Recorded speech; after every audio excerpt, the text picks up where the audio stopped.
Nation, welcome back to the I don't know what we're calling this. The post game soap to the bone show.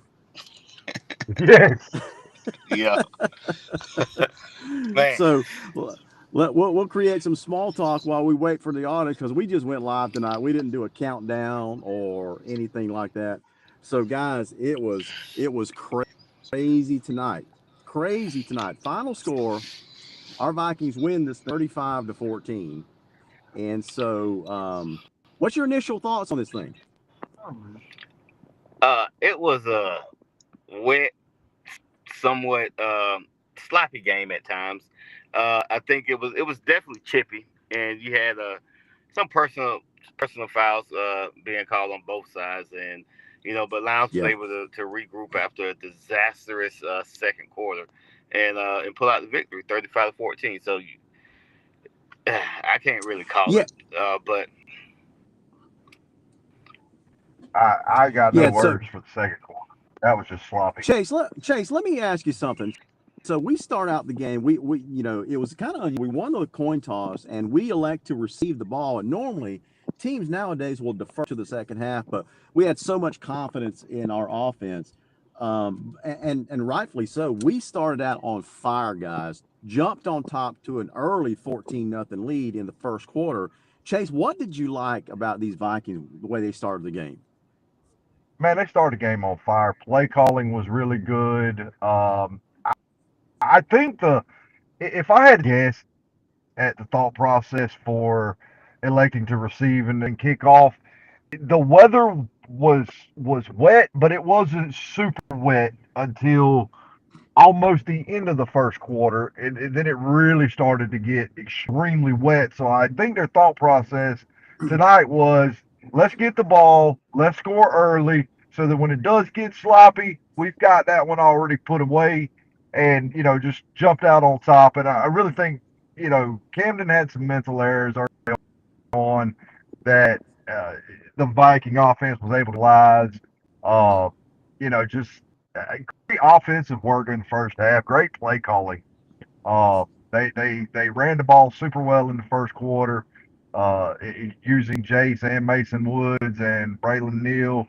Uh, you know, Offensive line was able to find their footing in the first quarter, lost it the second quarter, found it again in the third and fourth. Uh, but it was a torrential downpour in that second quarter. So, yeah, I mean, it's expected, especially on that old school turf.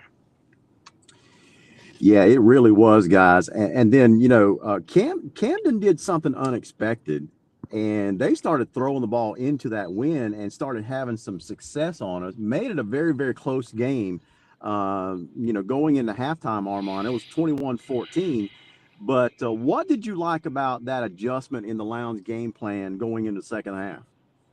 the second half, I loved it. It's something that I think we always talk about the ability that this team has, and that is to really lean on that dominant offensive line, and it helps to play complementary football because Camden had all the momentum coming out. Defense makes a stop, and we put together some good drives. Didn't really didn't get into the end zone until late in the third, but it was you can't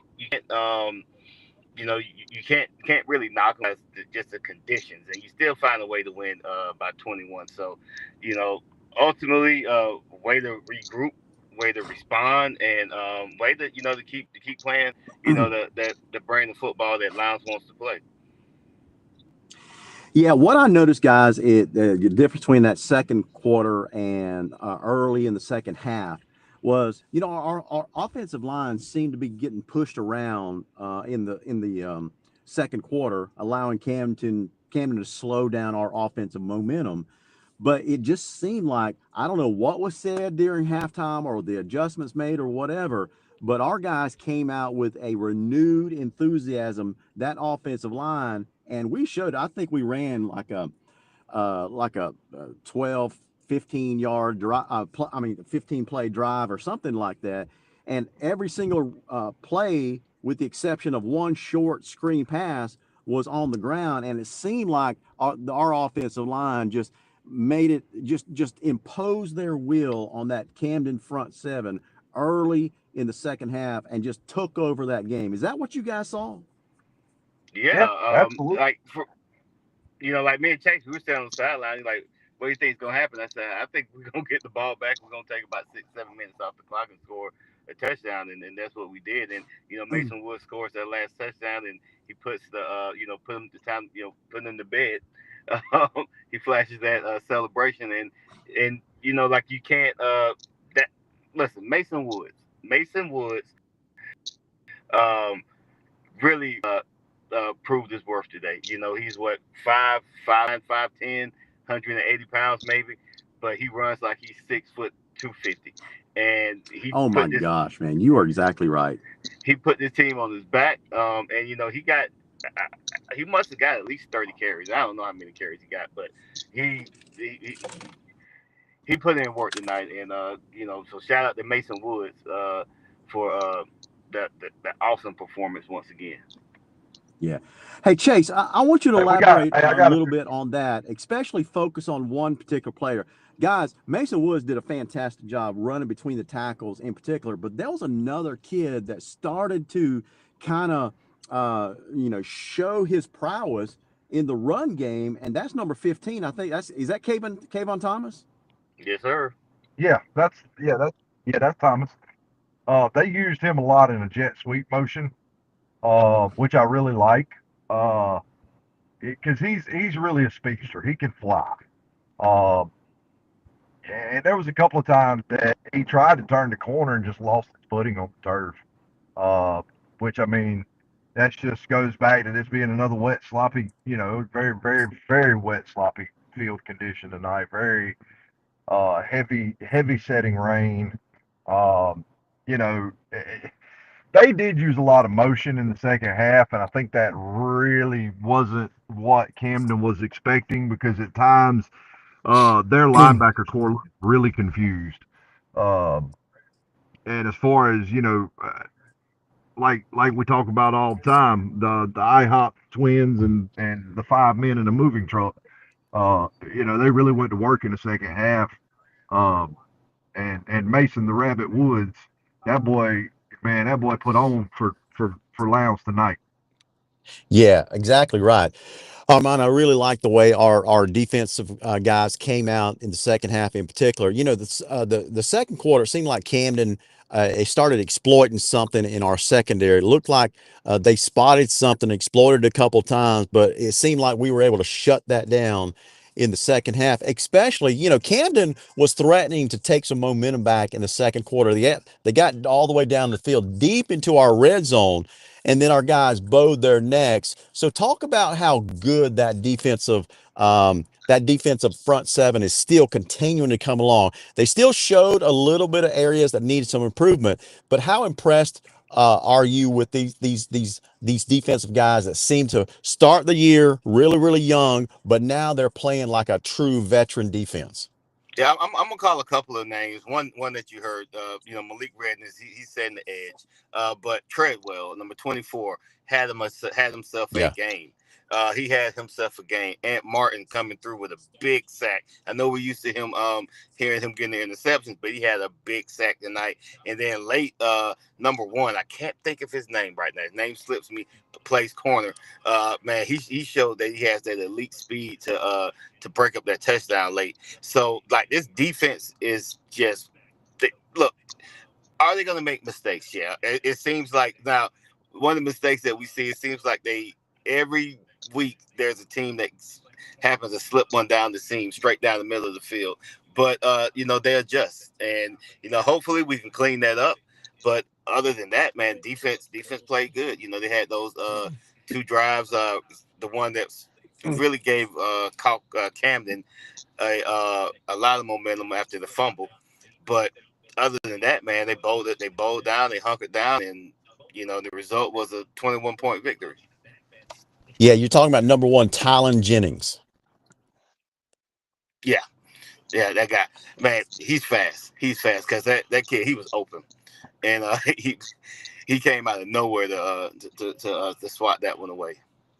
Absolutely. Chase, man, I'm gonna ask you to wrap up.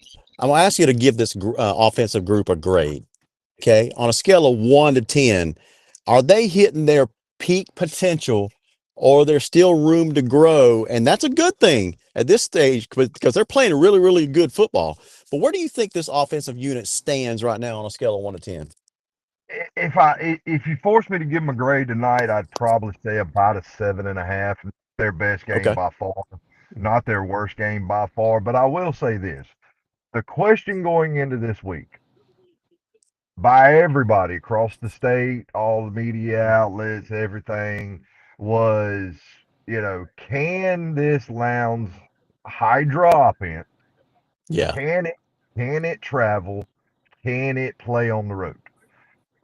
And I think Lowndes emphatically answered yes tonight.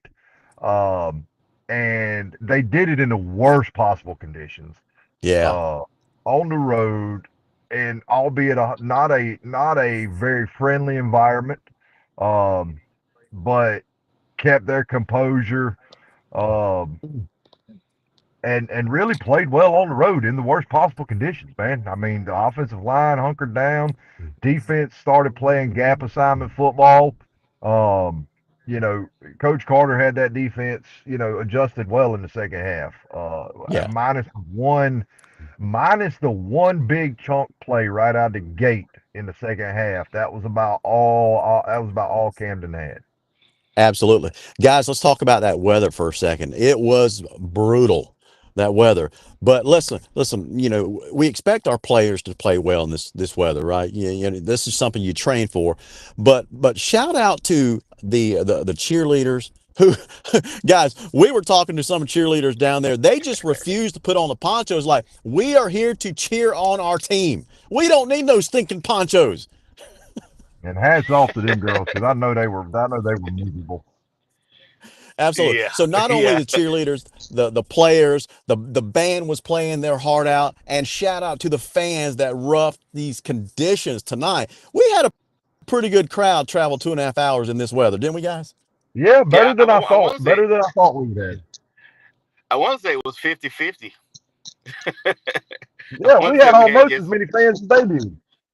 yeah, Yeah, at one point in the second half, I think their guys, their fans gave up and left a little bit early, so we kind of outnumbered them then.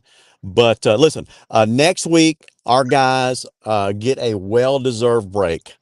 They're going to be off next week, guys. So you guys find an area game that you want to go to or take a break yourselves. But the following week, we hit the road again, all the way back over to the coast, up to Richmond Hill. And those Wildcats up Richmond Hill are playing some good football right now. So y'all get on the road with us in a couple of weeks. Hopefully the weather will be a little bit better, guys. Um, I'm going to give you last parting shot addressing the Viking Nation tonight. Armand, take it away. First off, can we give a big thanks to Phil Jones and Oh for for man. for Big for shout taking out to care of us. ITG. Uh, yeah, big shout out to them. Big shout out to the Viking Nation.